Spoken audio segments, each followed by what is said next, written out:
She stormed into the courtroom like she owned the place, heels clicking, voice sharp, eyes daring anyone to stop her. The mayor's daughter wasn't on trial, but she acted like the room existed for her. The defendant froze. The officers stiffened. And Judge Caprio lifted his eyes with that calm, knowing look that said he'd seen storms like this before. But then she did the unthinkable. She tried to interrupt the judge mid-hearing, insisting she had urgent business that simply couldn't wait. The courtroom fell silent. What Caprio said next, no one expected. The courtroom was already tense when the door slammed open so hard it rattled the wooden frame. Every head snapped toward the entrance. A woman in a tailored white coat stepped inside as if she were late to her own meeting, not a public hearing. Her heels clicked like a metronome of entitlement. Olivia Grant. The mayor's daughter. She didn't wait. Didn't hesitate. Didn't even acknowledge the proceedings she had just bulldozed through. She walked straight down the center aisle with the kind of confidence that comes from a lifetime of being told yes. The defendant, James Rivera, flinched as she passed, his paperwork trembling in his hands. He was a quiet man, a mechanic with oil-stained fingers, suddenly overshadowed by someone who seemed used to bending rooms to her will. Whispers rose in small waves. "That's the mayor's kid, what is she doing here? She can't just." Two officers exchanged a look, intervene, or let the political headache walk?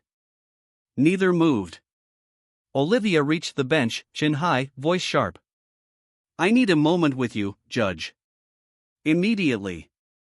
Gasps flickered across the room like sparks. Courtroom decorum shattered in real time. Judge Caprio didn't move at first. He simply lifted his eyes, slow, calm, assessing. His expression didn't harden. It didn't soften. It simply carried the weight of someone who had seen storms walk into his courtroom many times before. He leaned back slightly, hands folded, the picture of measured authority. "This is a courtroom, young lady," he said gently. "People wait their turn here." Olivia blinked, stunned that anyone, especially a judge, would make her wait. "This can't wait," she insisted. "It's urgent." Judge Caprio held her gaze for a long, steady moment.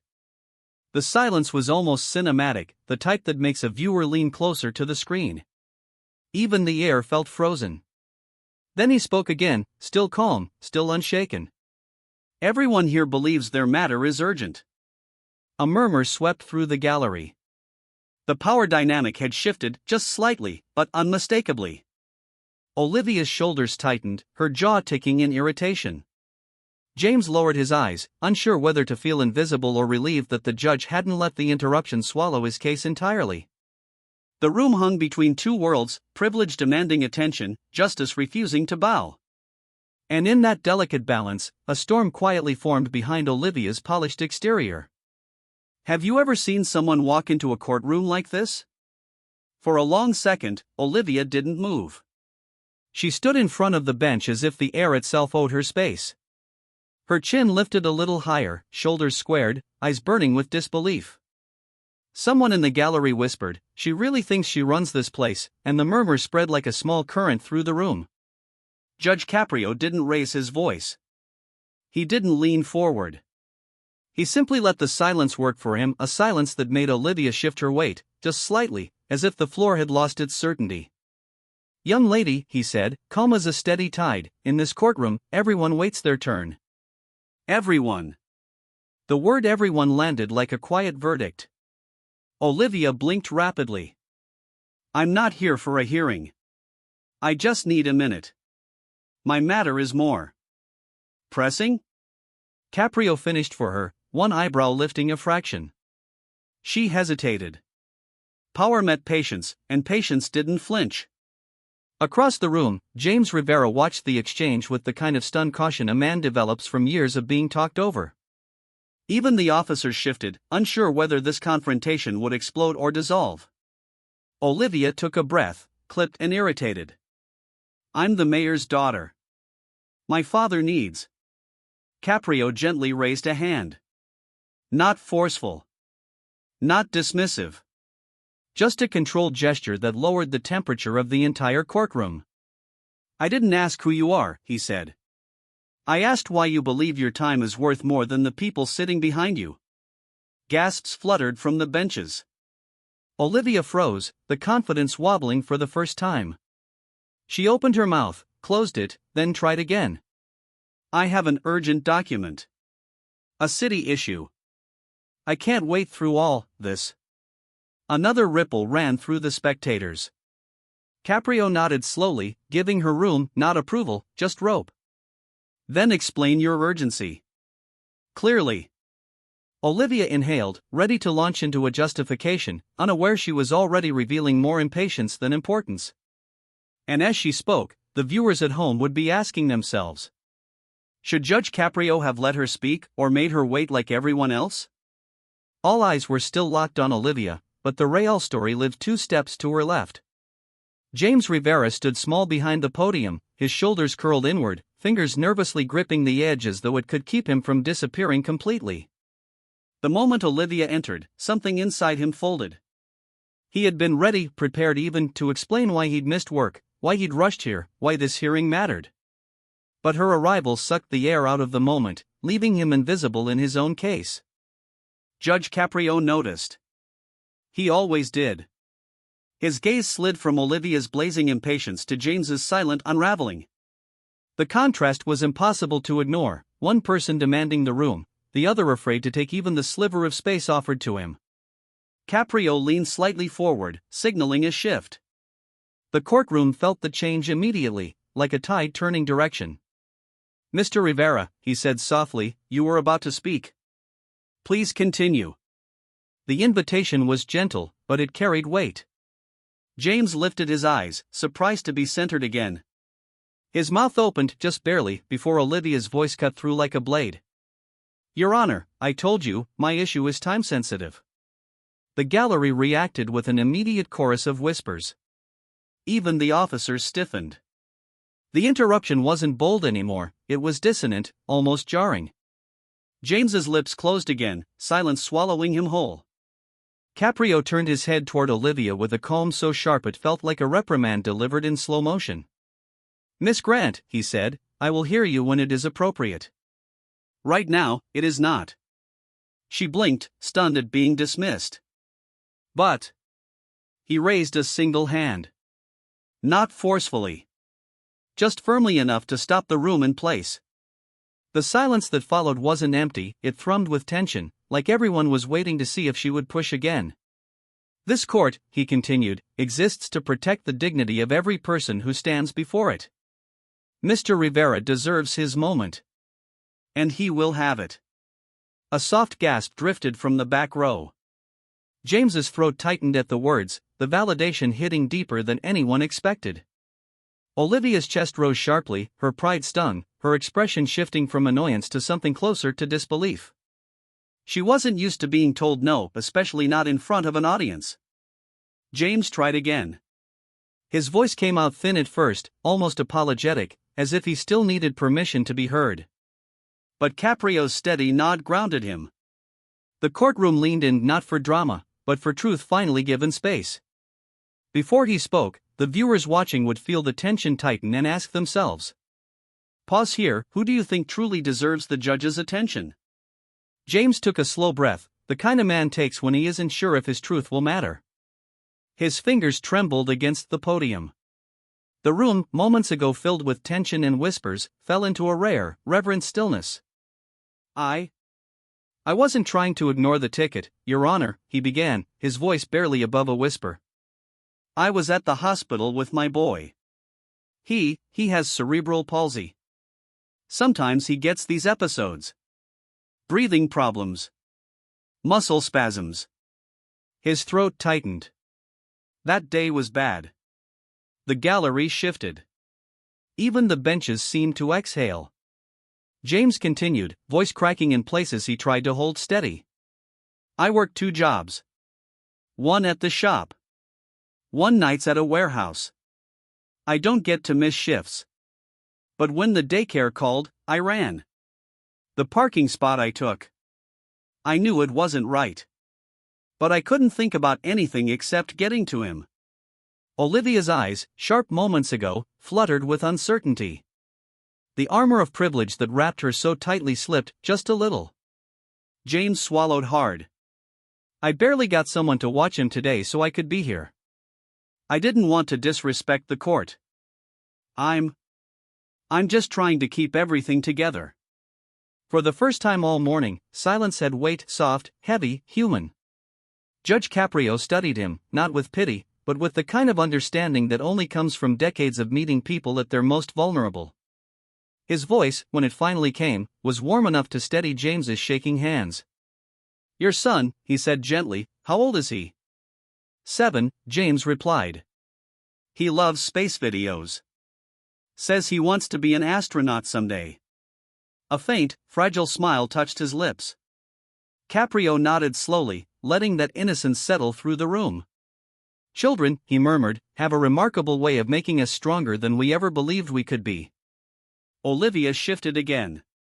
This time, her posture didn't scream entitlement, it showed someone grappling with a truth she'd never been forced to face. A truth that didn't fit into her world of instant access and inherited authority. The gallery watched her closely now. The contrast was impossible to ignore, James fighting every day just to stand upright in life, and Olivia, who had walked into the courtroom believing the world should bend for her. Caprio's gaze swept between them, drawing an invisible line that separated lived struggle from imagined urgency. No lecture, no raised voice, just the undeniable moral weight of reality settling into every corner of the courtroom. And in that moment, the imbalance was laid bare. A story she wasn't ready for had finally found her. Olivia's jaw tightened as James's story settled over the courtroom like dust after a storm.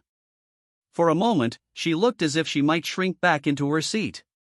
But then something flickered behind her eyes, pride, reflex, the instinct to reclaim a world she felt slipping from her control. She straightened, stepped forward, and lifted her chin. Your Honor, she said, louder than necessary, I think you're missing the bigger picture here. A ripple shot through the galleried gasps, exchanged glances. The unspoken, is she really doing this? My father, she continued, is the mayor. This is a city matter. You must understand the sensitivity and political weight surrounding what I need to discuss. There it was. The power card. Played boldly. Played desperately. The courtroom sank into a stunned silence. Even the officers froze mid-breath, unsure if they were witnessing arrogance or self-destruction. Someone in the back whispered, "Oh, she's done," and the room quivered with restrained shock. Judge Caprio didn't react immediately. He simply observed her, hands folded, expression unreadable. He let her words hang in the air until they felt heavy enough to collapse under their own weight. Miss Grant, he said at last, voice steady as bedrock, are you suggesting that your father's office should influence the proceedings of this courtroom? Olivia blinked, thrown off by the calmness. I'm saying this is important to the city. And I assumed that your connection to power gives you priority? Caprio's tone didn't rise, but each word carried a quiet, devastating edge. Her eyes darted around, searching for support that wasn't there. Not anymore. The judge leaned forward just slightly, the gesture subtle but commanding. Justice, he said, does not recognize titles. It does not bow to office. In this room, every person, mayor's daughter or mechanic, is equal under the law. A soft wave of murmurs rolled across the benches, admiration mixing with relief.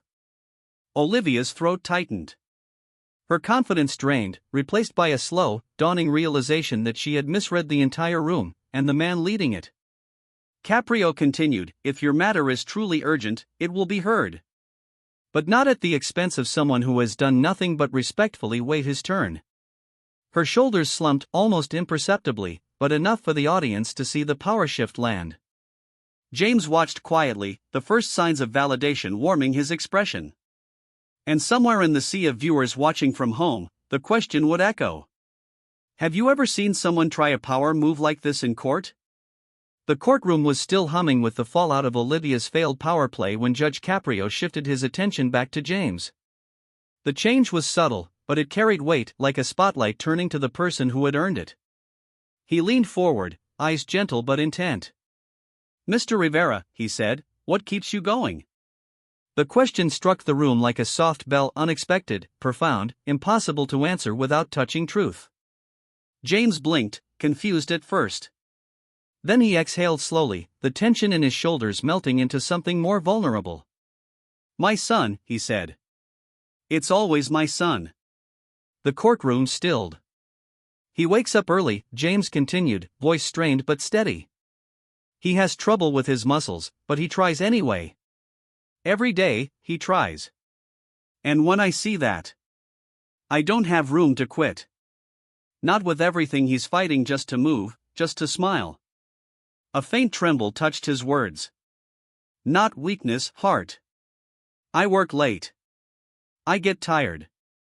Sometimes I feel like I'm barely holding things together.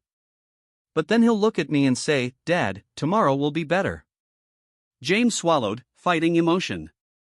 "How can I give up when a kid who can barely walk believes in tomorrow more than I do?" A hush swept through the gallery, deep, emotional, reverent. Even Olivia stopped fidgeting. Her posture softened, her expression losing the sharp edges of entitlement. For the first time, she wasn't looking at James as an inconvenience, but as a man carrying weight she'd never had to touch. Caprio didn't speak.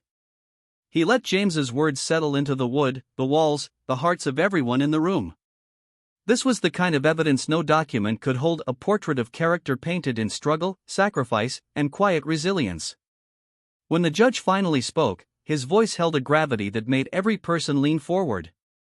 "Responsibility," he said gently, "is not measured by status or title. It's measured by how we stand when life makes things hard. By how we show up for the people who need us." Olivia's throat bobbed as she swallowed. Her gaze fell, not out of shame, but out of something quieter, rarer. Recognition. Caprio looked between them, one humbled by life, one humbled by truth. "This court," he said, "has always valued character. And today, Mr. Rivera, you've shown more of it than any piece of paper ever could." The room breathed in unison, waiting for what would come next. The room held its breath. Judge Caprio rested his hands on the bench and let a long, thoughtful silence settle over the courtroom. It wasn't hesitation. It was deliberation, the kind that made every person present examine their own heart before the judge even spoke. James stood still, eyes lowered. Olivia hovered between defiance and uncertainty. The gallery waited, the kind of waiting that felt like standing on the edge of something important. Finally, Caprio lifted his gaze. "Mr. Rivera," he began softly, "life has handed you more weight than most people ever carry. And still, you've shown up. For your son. For your responsibilities. Even for this court." James blinked, emotion tightening his features. "You didn't ignore the law," Caprio continued. "You made a choice in a moment of crisis. A choice any parent with love in their heart would make." He paused, letting that truth breathe. "For that reason," he said, voice firm, steady, final, "your fine is dismissed." The release was instant, a wave of relief sweeping across the courtroom. Someone whispered, "Thank God." A few spectators smiled. Even the officers relaxed, shoulders easing. James exhaled sharply, as if he'd been holding his breath for days, not minutes. His eyes glistened. Thank you, Your Honor," he murmured, voice breaking. Caprio gave him a small nod, warm, respectful, acknowledging the battle behind the man's quiet words. But then the judge shifted. Not harshly. Not dramatically. Just enough for the energy in the room to tilt toward Olivia. "Miss Grant," he said, turning to her with the same calm authority that had dismantled her earlier assumptions, "we need to talk." Olivia's breath caught. The confidence she had worn like armor was gone. She looked smaller, younger, unsure. Caprio's tone remained gentle, but it carried the weight of a lesson decades in the making. "You carry influence," he said. "Not because of who your father is, but because people look at you and assume you understand what it means to lead." Her eyes dropped, unable to meet his. "A true leader," Caprio continued, "does not demand the front of the line. They see the people who stand quietly behind them. They understand the struggles they've never lived." He motioned softly toward James. "Leadership begins with humility. With patience. With knowing that privilege is not a pass, it is a responsibility. The quiet in the room deepened. Olivia's throat tightened, her voice, when it finally emerged, was barely audible. I didn't mean to disrespect anyone. Caprio nodded. I believe you. Another pause. But intention is only half the measure of character. Awareness is the other. Her eyes shimmered, not with entitlement this time, but with the sting of recognition. The shift in the courtroom was unmistakable. Privilege, stripped of its shield, stood face to face with moral clarity, and bowed. Caprio sat back, the lesson delivered with grace, not force. Across the room, viewers and spectators alike felt the verdict land far deeper than the dismissal of a fine. And somewhere, a quiet question lingered. If you were the judge, would you have done the same? Olivia stood motionless for a moment, the weight of the courtroom's silence settling over her like a lesson she hadn't expected to learn. The arrogance that once stiffened her shoulders was gone. What remained was something quieter. Something human. She took a slow, deliberate breath and stepped forward, no dramatic heels, no commanding stride, just a young woman ready to face the truth she had just witnessed. When she reached the bench, she paused, gathering the courage she had never needed before. Your Honor, she said softly, I want to apologize. To you, and to Mr. Rivera. Her voice trembled, but the honesty inside it held steady. I didn't understand. I didn't even try to. The courtroom watched her closely, sensing the sincerity weaving through every word. James offered a small nod, gentle and forgiving. It's all right, he said, though the softness in his eyes made it clear how much the moment meant to him. Judge Caprio regarded Olivia with a calm that made her feel seen, not judged. It takes strength, he said, to recognize when we've stepped out of line. More strength than pretending we never did. Olivia swallowed, relief loosening her posture. Caprio continued, compassion begins with listening. Understanding begins with patience. When we rush to speak, we miss the stories unfolding right in front of us. And sometimes, he glanced at James, those stories are far more important than the ones we came in to tell. A warmth spread across the courtroom, subtle but unmistakable. The tension that had once squeezed the air now melted into something lighter, something almost hopeful. Spectators exchanged soft smiles. Officers relaxed. Even the walls seemed to hold the final message a little tighter.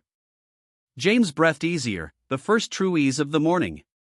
The weight he carried didn't disappear, but it felt shared now, understood by the very people who had witnessed his vulnerability. Olivia stepped back respectfully. She no longer sought the spotlight, she simply wanted to leave the room better than she had entered it. Caprio leaned back, his expression touched with the quiet wisdom that had shaped countless lives across decades of service. Dignity, he said, belongs to everyone who walks through these doors. And humility can change the course of a moment. The words lingered, soft, powerful, unforgettable. As the scene faded, one message echoed long after the gavel's imagined sound. If this moment moved you, consider subscribing for more real courtroom stories.